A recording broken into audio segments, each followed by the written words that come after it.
Hello and welcome to AFS classes. आज हम पढ़ेंगे स्टैटिक जीके और स्टैटिक जीके में हमारा आज का टॉपिक होगा वेटलैंड्स। चलिए हम पढ़ते हैं अब इसको, वेटलैंड्स को। वेटलैंड्स होते क्या हैं? पहले हम पढ़ते हैं वेटलैंड कन्वेंशन।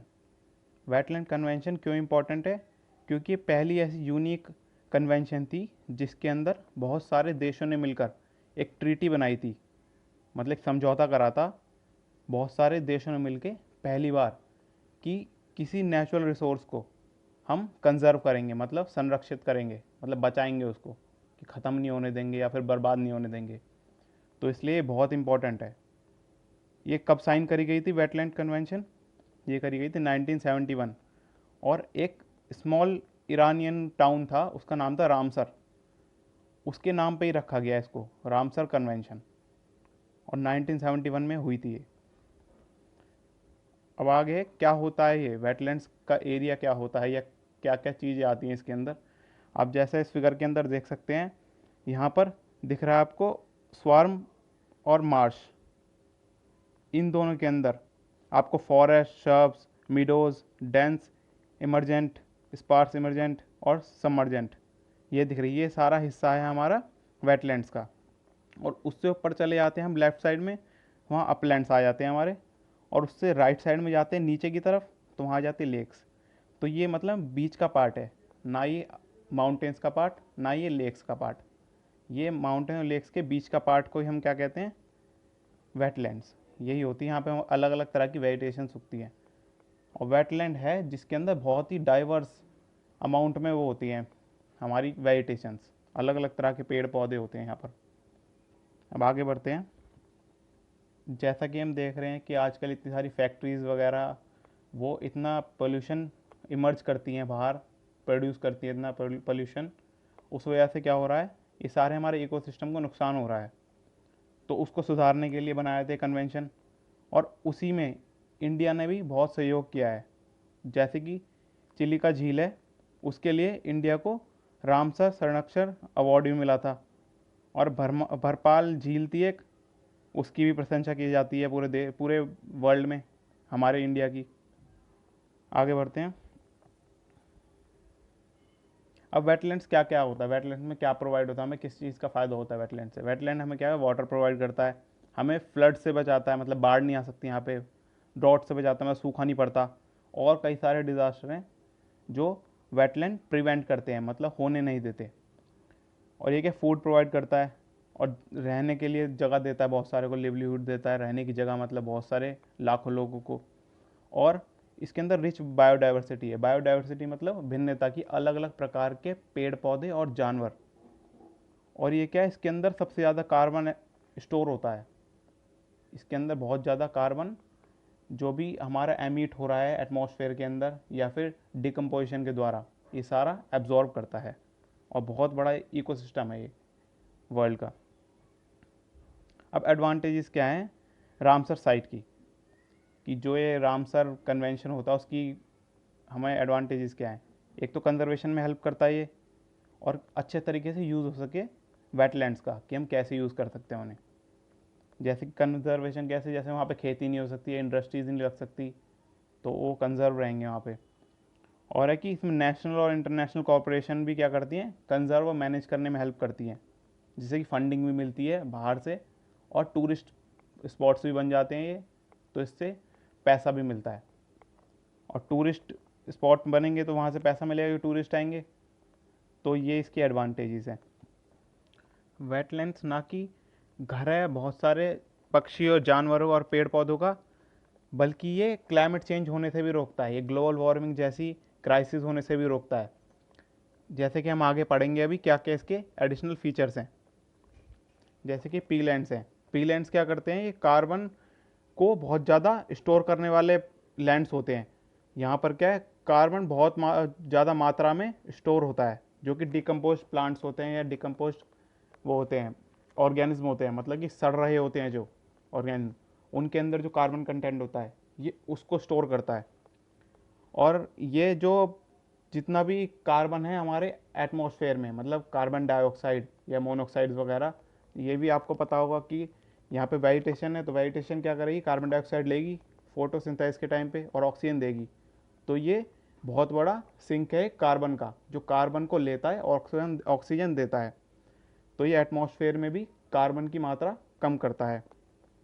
इसकी पूरे वर्ल्ड में कितने एरिया में फैला हुआ है? 3 मिलियन किलोमीटर स्क्वायर में फैला हुआ है ये मतलब है कि इसका 3% है ये वर्ल्ड के लैंड का। और 550 गीगाटन कार्बन को ये स्टोर कर चुका है अपने अंदर। ये है 40% पूरे सॉइल जितनी भी हमारी प्रेजेंट है पूरे अर्थ पर, उसका 40% है ये। अब वेटलैंड कैसे हैं कार्बन सिंक, कि ये जितना भी एमिशन होता है वो सारा अपने अंदर एब्जॉर्ब कर लेते हैं। एक्चुअली में क्या होता है, ये जो जितने भी ऑर्गेनिज्म होते हैं वहाँ पे, जानवर या पेड़ पौधे, ये वहाँ पर जब मर जाते हैं तो ये सड़ने लग जाते हैं। तो ये सड़ते हैं जब, तो उनके अंदर जो कार्बन कंटेंट होता है वो पूरी तरह सड़ नहीं पाते, मतलब पूरी तरह डिकम्पोज नहीं हो पाते। तो कार्बन कंटेंट उस सॉइल के अंदर मिल जाता है। तो सॉइल के अंदर मिलके उसकी कार्बन की मात्रा बढ़ जाती है और वहाँ पर वो वाटर एब्जॉर्ब करने की क्षमता उसकी बढ़ जाती है, मतलब वाटर सैचुरेशन उसका बढ़ जाता है।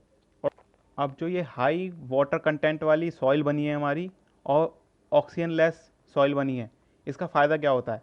वाटर कंटेंट ज़्यादा ले सकती है सॉइल, तो हवा में जो ह्यूमिडिटी होगी उसको वो एब्जॉर्ब कर लेती है, मतलब जो हवा में नमी होगी, ह्यूमिडिटी मतलब नमी होगी क्लाइमेट के अंदर, उसको एब्जॉर्ब कर लेगी। ह्यूमिडिटी एब्जॉर्ब करने का फ़ायदा क्या है कि जितनी ज़्यादा ह्यूमिडिटी होती है एटमॉस्फेयर के अंदर, प्लांट उतनी जल्दी डिसइंटीग्रेट होता है, मतलब उतनी जल्दी टूटता है, उतनी जल्दी ख़राब होता है, उतनी जल्दी डिकम्पोज होता है। और ये ऐसा क्लाइमेट देते हैं वहाँ पर कि इतनी ह्यूमिडिटी हो और इतना टेम्परेचर हो कि बहुत जल्दी ग्रो करे प्लांट वहाँ पर। तो इसलिए बहुत जल्दी ग्रो भी करता है और इतना टेम्परेचर होता है कि वहाँ पर माइक्रो ऑर्गेनिज्म है कि बहुत कम होते हैं, जिससे कि डिकम्पोजिशन भी कम हो जाता है। तो ये हर तरीके से वहाँ पे ग्रोथ ही होती है प्लांट्स की। तो अब ये जो पीट रिच वो है हमारी ऑर्गेनिक प्रॉपर्टी है इसकी, क्या है कि एरिएशन होता है एक तो इसके अंदर, कि एरिएशन मतलब कि पानी के अंदर ऑक्सीजन का घुलना, जो प्लांट्स ऑक्सीजन दे रहे हैं या फिर हवा में जो ऑक्सीजन है वो पानी के अंदर पूरी तरह से घुलती है। और जो मिट्टी है उसके अंदर वाटर कंटेंट बहुत ज़्यादा है, तो पानी से ऑक्सीजन मिल जाती है प्लांट्स को और वाटर मिल जाता है सॉइल से, तो बहुत अच्छे तरीके से ग्रोथ होती है इस वेजिटेशन में, इस एरिया में। अब आगे चलते हैं। फरवरी 2 में क्या होता है, हर साल वर्ल्ड्स वेटलैंड डे बनाया जाता है 2 फरवरी को। ये डेट कब ली थी? अडॉप्शन के टाइम पे ली थी ये, कि 2 फरवरी 1971 को ही हमारा कन्वेंशन आया था वर्ल्ड्स वेटलैंड का। और ये फोर्स में कब आया था, काम कब लिया गया था? ये तो उस टाइम इनिशिएट करा गया था, मगर एक्ट कब ये लॉन्च हुआ था? दिसंबर 21, 1975 में। ये वर्ल्ड वेटलैंड डे की इस्टेब्लिशमेंट, मतलब बनाया क्यों गया था ये इसलिए बनाया गया था कि लोगों को अवेयरनेस जगाने के लिए, मतलब लोगों में जागरूकता जगाने के लिए वर्ल्ड वेटलैंड डे इसलिए मनाया गया था, क्योंकि वर्ल्ड वेटलैंड डे इसलिए मनाया गया था क्योंकि लोगों में जागरूकता फैलानी थी वेटलैंड्स के लिए, कि वेटलैंड्स हमारे लिए कितने इंपॉर्टेंट है, हमें इनको कंजर्व क्यों रखना चाहिए। और ये पहले टाइम कब सेलिब्रेट किया गया था? 1997 में। और कितनी कंट्रीज़ कन्वेंशन में अभी ज्वाइन हो रखी हैं? 169 मेंबर हैं, 169 कंट्रीज़ ज्वाइन हैं इस कन्वेंशन के अंदर। वैसे तो वेटलैंड की बहुत सारी डेफिनेशंस है अलग अलग क्राइटेरिया के अकॉर्डिंग, जैसे कि वेजिटेशन के अकॉर्डिंग, एरिया के अकॉर्डिंग, ह्यूमिडिटी के अकॉर्डिंग, टेम्परेचर के अकॉर्डिंग, या फिर सीज़न के अकॉर्डिंग, या फिर डेप्थ के अकॉर्डिंग, या फिर हाइट के अकॉर्डिंग। मगर इंडिया में वेटलैंड की क्या डेफिनेशन मानी गई है कि ये वो लैंड होता है जो कि टेरेस्ट्रियल और एक्वेटिक का बीच का लैंड है। टेरेस्ट्रियल मतलब ज़मीन जहाँ पर पानी नहीं है, नॉर्मल ज़मीन, और एक्वेटिक मतलब जहाँ पर पानी। तो ये उन दोनों के बीच की ज़मीन है जहाँ पानी भी और लैंड भी है, दोनों मिक्स है। तो उसको इंडिया ने वेटलैंड्स घोषित कर रखा है, वो है इंडिया के हिसाब से वेटलैंड की डेफिनेशन। और इंडिया इस कन्वेंशन में कब ज्वाइन हुआ था? 1 फरवरी 1982 में। बाकी 37 टोटल रामसर साइट्स हैं इंडिया के अंदर। अब ये सारी लिस्ट हैं स्टेट वाइज, आप इनको देख सकते हैं। ये सारी क्या नाम है वेटलैंड का और कौन सी स्टेट में है। टोटल 37 है। आप इन सब के स्क्रीनशॉट लेके इनको याद कर सकते हैं। ये सारे इंपॉर्टेंट है, पेपर में पूछे जा सकते हैं। और यही पूछा सकता है इंडिया इस कन्वेंशन में कब ज्वाइन हुआ था। थैंक यू आपका वीडियो देखने का। अगर आपको वीडियो पसंद आई है तो वीडियो को लाइक कीजिए, शेयर कीजिए और चैनल को सब्सक्राइब कीजिए। Thank you.